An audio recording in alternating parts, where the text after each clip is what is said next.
राधे राधे भक्तों, स्वागत है आप सभी का। तो आज हम कामिका एकादशी की कथा सुनेंगे।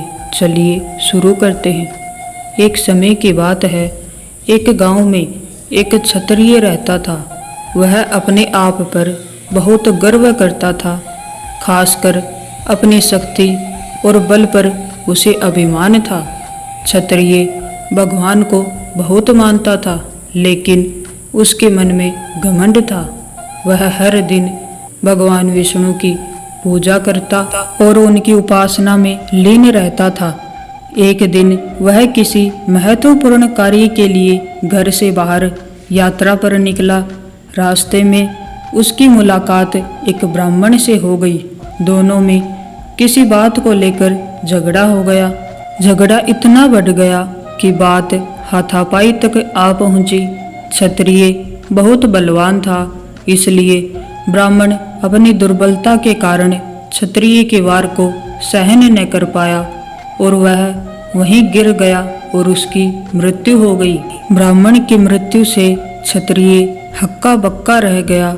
उसे अपनी गलती का एहसास हुआ और वह बहुत पछताया। वे पूरी बात गांव में आग की तरह फैल गई।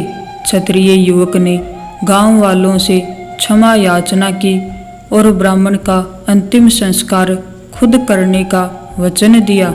लेकिन पंडितों ने अंतिम क्रिया में शामिल होने से इनकार कर दिया।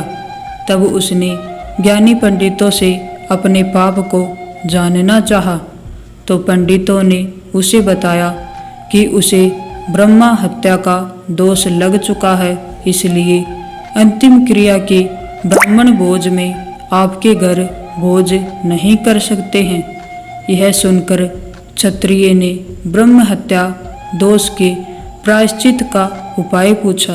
तब पंडितों ने कहा कि जब तक वह सावन मास के कृष्ण पक्ष की एकादशी तिथि को विधि पूर्वक भगवान विष्णु की पूजा नहीं करता और ब्राह्मणों को भोजन नहीं कराता और दान दक्षिणा नहीं देता, तब तक वह ब्रह्म हत्या दोष से मुक्त नहीं हो सकता है।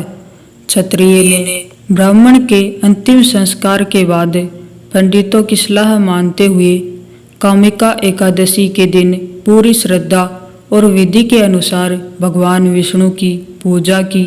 फिर उसने ब्राह्मणों को भोजन कराया और दान दक्षिणा भी दी।